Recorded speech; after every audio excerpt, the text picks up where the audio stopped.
คู่ต่อไป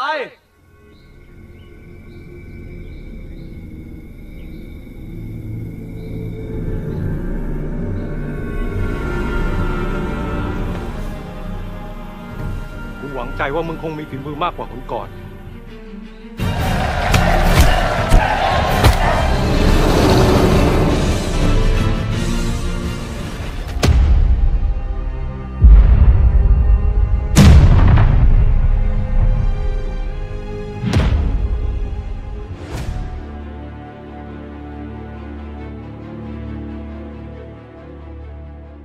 Suatu hari, ada seorang anak laki-laki bernama Tong Di Van Khao, atau biasa dipanggil sama orang-orang dengan panggilan Chow. Saat itu Chow tengah berlari dengan sekuat tenaga, menghindari kejaran beberapa orang anak-anak lainnya yang kerap menjahilinya. Ia pun dilempar dengan batu, hingga membuatnya tersungkur dan terjatuh tertatih-tatih. Setelah berhasil kabur dari kejaran anak-anak yang menjahilinya, kemudian Chow tanpa sengaja melintas di sebuah lokasi di mana ia melihat orang dewasa yang sedang berlatih bela diri di sana.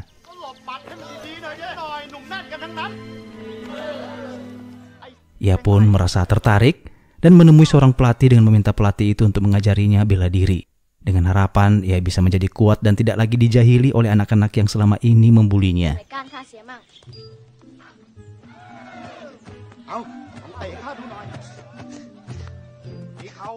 Tak berselang lama kemudian ayah Chow tiba-tiba datang. Saat itu sang ayah terlihat marah dan tidak menyukai Chow berlatih bela diri, dan ia merasa kalau anaknya itu adalah anak nakal seperti anak-anak lainnya. Sang ayah pun lalu membawanya pergi menemui seorang biksu dengan harapan biksu itu dapat menasihati Chow. Alasan sang ayah tidak menyukai Chow belajar bela diri karena ia menganggap bela diri tersebut adalah sebuah bentuk kekerasan. Chow saat itu mencoba membantah perkataan sang ayah dengan mengatakan,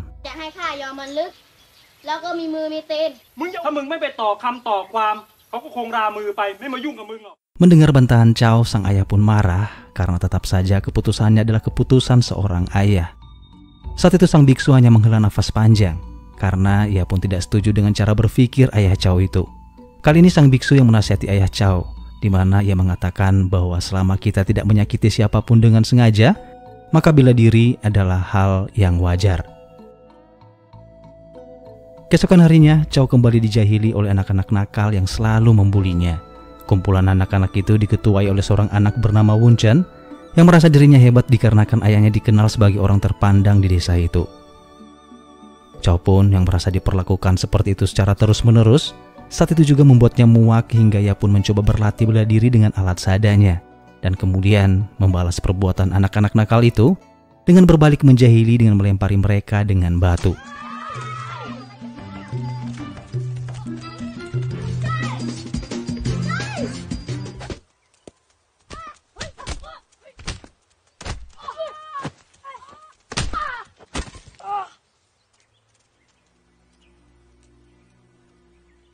12 tahun kemudian semenjak kejadian itu, kita akan diperlihatkan dengan Chow yang sudah dewasa. Ketika baru saja keluar dari rumahnya, tiba-tiba ia mendengar suara langkah kaki kuda yang mendekat ke arahnya. Siapa sangka kejadian di masa kecil Chow kini terulang kembali. Ia dikejar oleh pasukan berkuda yang diketuai oleh Wun Chen. Saat itu Wun Chen begitu murka dengan kejadian di masa kecilnya. Ambisinya untuk kembali menghajar Chow begitu menggebu-gebu, hingga ia pun menyuruh anggotanya dengan mengejar Chow dan membunuhnya.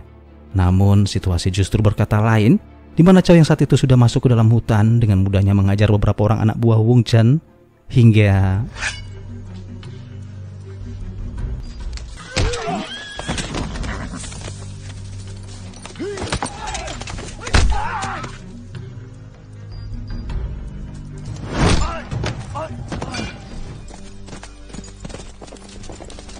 Wun Chen lagi dan lagi mengalami kekalahan, bahkan dipermalukan di depan anak buahnya.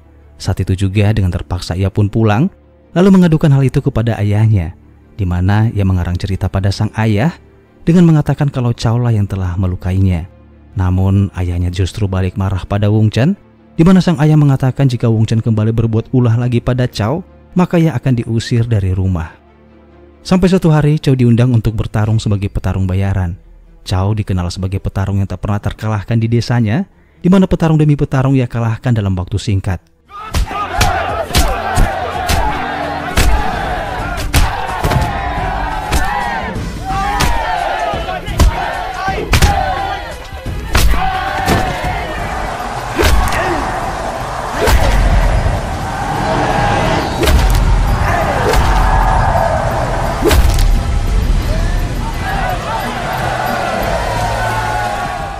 Beberapa saat kemudian, di tengah riuhnya teriakan para penonton yang menyoraki kemenangan Chow, tiba-tiba suasana mendadak hening seketika, di mana seorang pria setengah berteriak mengatakan kalau dia ingin bertarung melawan Chow saat itu juga.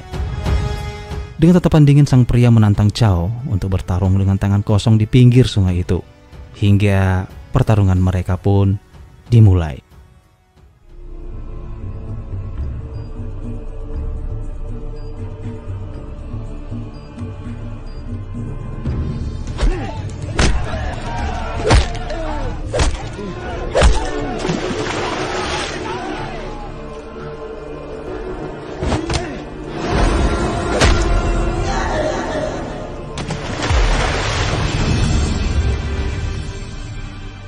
Akhirnya Chow pun kalah telak hingga membuatnya tak sadarkan diri dan terjatuh ke dalam sungai.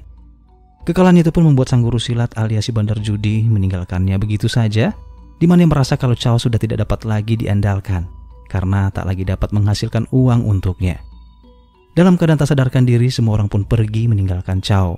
Namun seorang pria yang sedang mabuk dengan baik hati menolongnya hingga Chow pun tersadar. Chow lalu bertanya pada pria yang menolongnya itu dengan mengatakan kemana perginya semua orang dan juga guru silatnya. Chow pun hanya bisa terdiam dan tentu saja tidak menyangka kalau guru silatnya akan meninggalkannya begitu saja. Sang pria mabuk lalu mengkritiknya dengan mengatakan bahwa Chow setiap kali bertarung terlihat hanya asal menyerang lawannya tanpa mendalami yang namanya gerakan dasar ilmu bela diri. Ia pun meminta Chow untuk mempelajari teknik-teknik dasar bela diri dengan mencari seorang guru yang bisa mengajarinya. Sampai akhirnya Chow pun memutuskan berkelana dengan menunggangi seekor kuda dan mencari perguruan bela diri di luar desanya. Hingga tibalah Chow di sebuah desa. Di sana ia melihat sekelompok orang-orang yang sedang berlatih bela diri. Chow pun yang begitu bersemangat lalu masuk ke dalam barisan untuk ikut berlatih tanpa izin dan tanpa sepengetahuan guru pelatih itu. Sampai akhirnya sang guru silat itu pun terlihat kebingungan ketika melihat wajah Chow yang tidak pernah ia lihat sebelumnya. Sang guru pun bertanya pada Chow siapa dirinya sebenarnya dan kenapa Chow diam-diam masuk ke dalam barisan untuk berlatih. Chow lalu memperkenalkan dirinya sebagai Chong Di, kemudian menjelaskan niatnya yang begitu besar untuk belajar ilmu dasar dan teknik-teknik bela diri sesungguhnya. Ia memohon-mohon pada sang guru untuk menerimanya sebagai murid di perguruan silat itu. Sang guru silat itu pun yang melihat keseriusan dan semangat yang terpancar dari wajah Chow, pada akhirnya ia mengizinkan Chow berlatih di dalam perguruannya. Di keesokan harinya, Tong Di mulai bergabung dan berlatih dengan murid-murid lainnya. Tanpa lelah terus saja ia berlatih demi menguasai teknik dasar ilmu bela diri.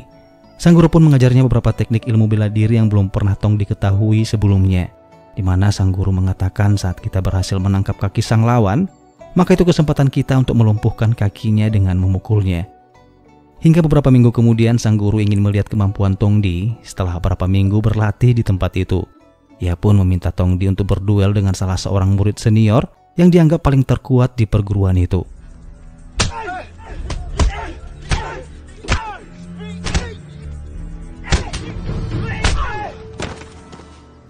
Akhirnya Tong Di pun menang melawan sang senior dengan memberikan beberapa pukulan hingga terjatuh. Namun baru saja ia mengakhiri pertarungan, ia pun kembali dihajar oleh sang senior secara diam-diam tanpa ia sadari. Lalu sang guru pun menegur Tong Di, di mana ia mengatakan agar jangan pernah lengah saat bertarung. Karena sebelum lawan dipastikan pingsan, maka pertarungan itu dianggap belum selesai. Karena lawan tidak akan pernah mengasihanimu. Sampai suatu ketika saat Tong Di kembali berlatih, terlihat seorang pria tengah memperhatikan Tong Di dari kejauhan. Ternyata pria itu adalah anak buah Wung Chen yang kebetulan berkunjung di desa itu. Pria tersebut lalu melaporkan hal itu pada Wung Chen. Hingga akhirnya Wung Chen pun mendatangi desa tersebut dengan membawa rombongan anak buahnya untuk mencari Tong Di.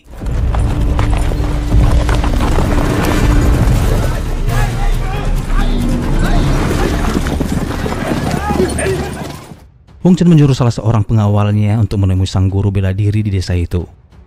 Namun kedatangan mereka yang dianggap mengancam dan tidak menunjukkan sikap kesopanan membuat sang guru pun begitu sangat marah.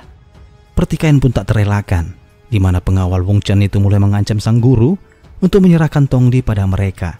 Sementara Wung Chen dengan beraninya meminta paksa anak perempuan sang guru untuk menjadi istrinya. Namun sebelum keadaan mulai memanas, tiba-tiba Tong Di datang dengan bermaksud menyerahkan dirinya dibawa oleh Wung Chen. Tong Di sadar masalahnya itu dengan Wung Chen tak ada sangkut pautnya dengan warga desa yang sudah sangat baik dengannya itu. Hingga akhirnya tangan Tong Di pun diikat dan diseret paksa dengan seekor kuda.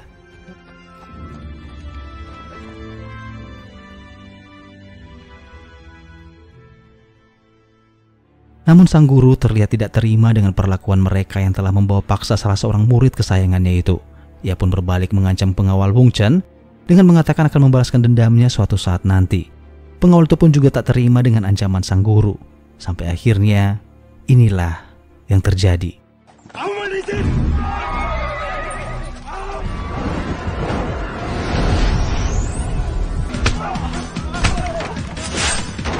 Tong Di yang melihat penduduk desa diserang dan rumah mereka juga dibakar oleh rombongan Wung Chen. Pada akhirnya ia tak lagi dapat menahan kemurkaan dan amarah hingga ia pun berhasil melepaskan ikatan tali yang terikat dengan kuda. Lalu membantai satu persatu anak buah Wung Chen saat itu juga.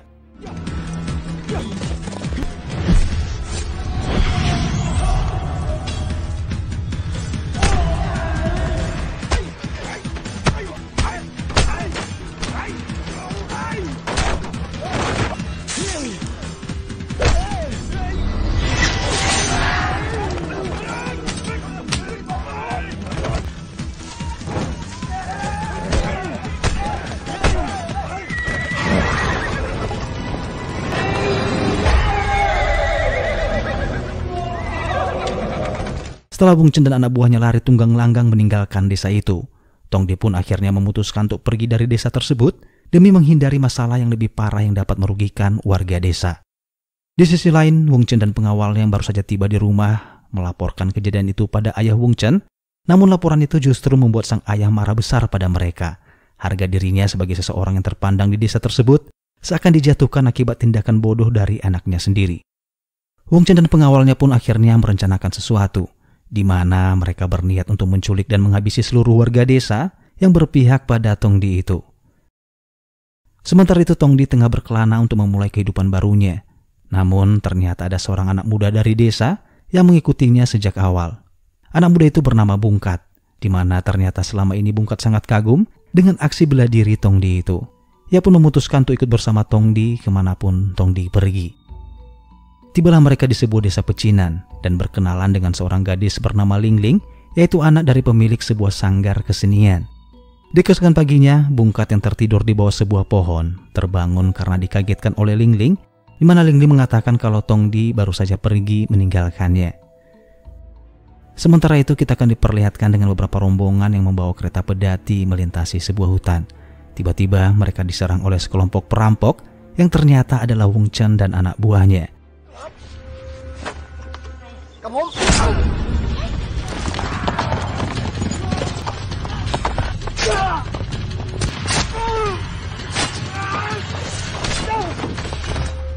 Mereka tanpa belas kasihan membunuh para penjaga berkuda tanpa ampun yang mencoba mempertahankan harta benda dan juga beberapa orang wanita di dalam kereta pedati itu. Salah seorang wanita bernama Lim Yong mencoba melawan dan membantu pertahanan hingga akhirnya dalam situasi yang tidak seimbang itu, tiba-tiba Tong Di datang.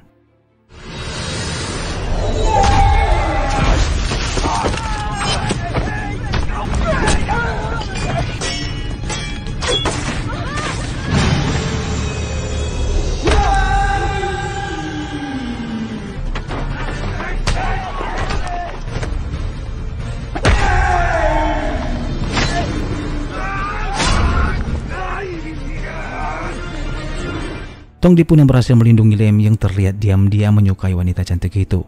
Sebagai tanda terima kasih, Lem yang memberikan pada Tong Di sebuah cincin dan setelah itu mereka pun berpisah.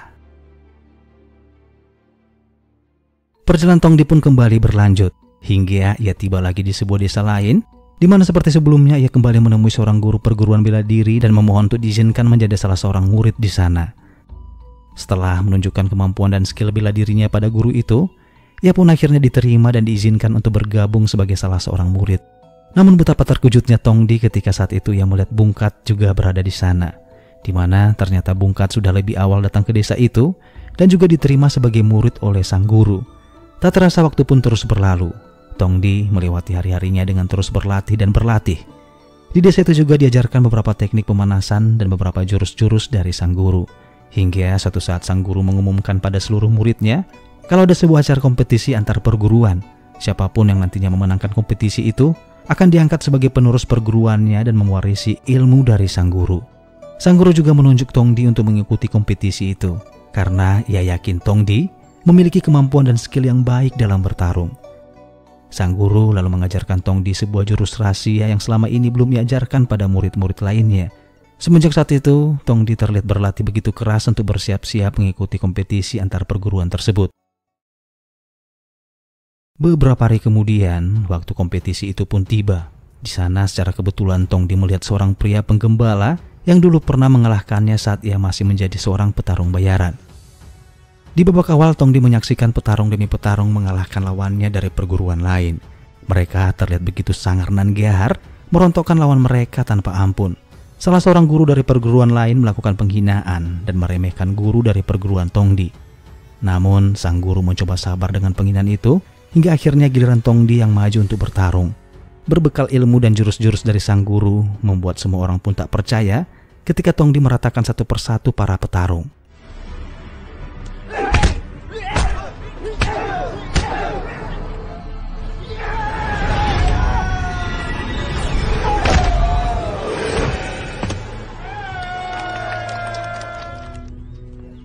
Setelah kompetisi selesai, Tongdi dan Bungkat berpamitan kepada sang guru dan memilih melanjutkan perjalanannya mencari guru baru. Sang guru pun tak dapat menahan kepergian mereka, selain memberikan secari kertas yang berisikan teknik dan jurus bela diri untuk Tongdi. Di tengah perjalanan mereka bertemu lagi dengan Ling Ling, dan Ling Ling pun meminta untuk ikut bersama mereka dan juga seorang pemuda dari desa lain. Singkat cerita, tibalah mereka di desa berikutnya. Di sana mereka bertemu dengan seorang guru silat yang hobi minum dan mabuk setiap harinya. Namun siapa sangka sang guru ini ternyata sangat ahli dalam menggunakan pedang. Siapapun yang ingin berguru dengannya hanya diberikan satu syarat mudah, yaitu para calon murid memberikan minuman arak kesukaan sang guru.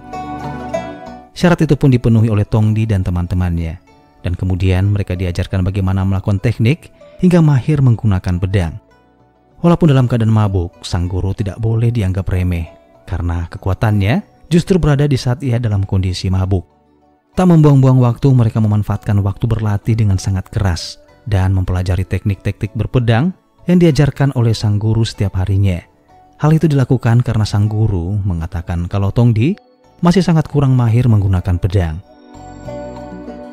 Setelah semua pelajaran berpedang selesai, mereka pun berpamitan kepada sang guru dan meminta doa restu untuk melanjutkan perjalanan. Sebelum pergi, sang guru juga memberikan hadiah kepada mereka, yaitu 4 bilah pedang yang ternyata dibuat langsung oleh sang guru. Berangkatlah mereka menyusuri hutan dan padang ilalang. Namun di tengah perjalanan tiba-tiba sang pembuat onar kembali datang. Wong Chen dan anak buahnya seketika menyerang mereka hingga membuat Bungkat tertembak di bagian dada.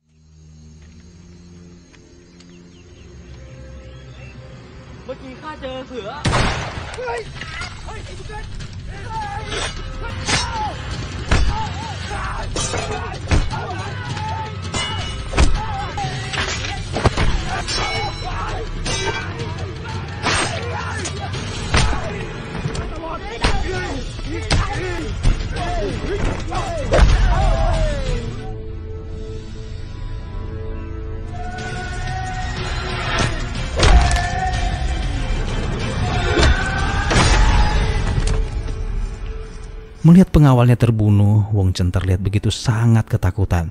Ia pun berlari dengan sekuat tenaga meninggalkan mereka. Setelah pertarungan itu pun, mereka lalu segera mencari pertolongan di desa terdekat. Setibanya di sana, Tongdi pun segera membawa Bungkat menemui seorang tabib, di mana saat itu sang tabib mengatakan bahwa luka yang dialami Bungkat sangatlah serius. Tak banyak yang dapat dilakukan sang tabib selain memberikan saran dengan menyuruh mereka untuk membawa Bungkat kepada seorang tabib ahli kenalannya. Berangkatlah mereka menempuh perjalanan yang sangat jauh dan beresiko. Setelah perjalanan panjang, seorang pria membantunya membawa Bungkat menemui tabib itu, dan kemudian Bungkat pun diobati. Setelah Bungkat terbangun dari masa kritisnya, ia pun berterima kasih kepada Tongdi dan teman-temannya, karena tanpa bantuan mereka, ia pasti bakal mati. Singkat cerita, Raja Thailand kembali mengadakan kompetisi besar-besaran. Tong Di yang ingin mengikuti kompetisi itu pun tanpa sengaja kembali bertemu dengan Lim Yung yang saat itu ikut mendampingi ayahnya yang juga akan mengikuti kompetisi. Namun ternyata ayah Lim Yung adalah pria yang pernah mengalahkannya saat ia masih menjadi seorang petarung bayaran saat itu di desanya. นี่นะห้าวน้าของข้าที่เคยอยากให้เองเจอยังไงดี นั่นมึงหรือรู้จักดีเทลล่ะ Dimulailah babak awal pertarungan, di mana satu persatu petarung saling menunjukkan kekuatan dan skill mereka masing-masing. Sampai akhirnya giliran Tong Di yang akan melakukan pertarungan.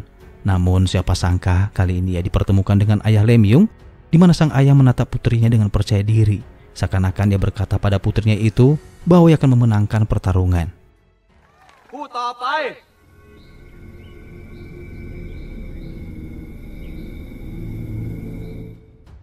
Sebelum baku hantam terjadi, Lim Yung mencoba melakukan gerakan peregangan yang siapapun tak menyadari bahwa itu adalah gerakan persiapan hentakan mematikan dari seorang petarung Muay Thai. Ayah Lim Yung dengan angkuhnya menghina gerakan itu dengan mengatakan, กูหวังใจว่ามึงคงมีฝีมือมากกว่าคนก่อน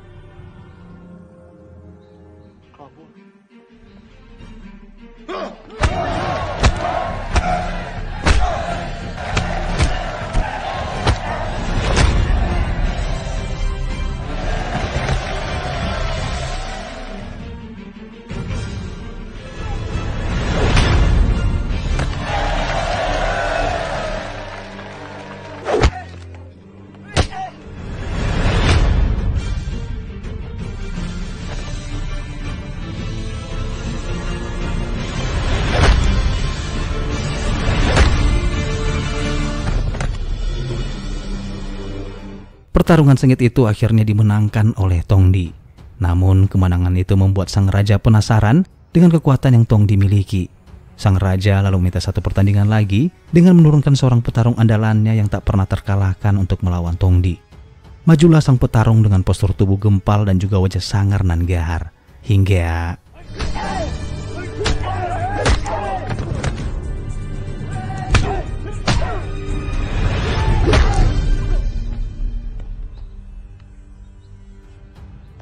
tanpa perlawanan berarti dari sang lawan, Tong Di dengan gampangnya menjatuhkan pria tersebut hanya dalam beberapa pukulan. Ia menggetarkan kepala sang lawan dengan sikut yang ia miliki, atau di pertandingan MMA lebih sering disebut dengan pukulan elbow. Semua penonton pun bersorak. Kemenangan Tong Di diiringi dengan tepuk tangan, bahkan raja sendiri pun terlihat terkesima melihat ilmu bela diri yang ditunjukkan oleh Tong Di itu. Raja pun menobatkan Tong Di sebagai legend petarung bela diri Muay Thai, yaitu seni bela diri yang mengandalkan pukulan dan tendangan, bahkan sering menggunakan teknik penguncian di sekitar kepala lawan.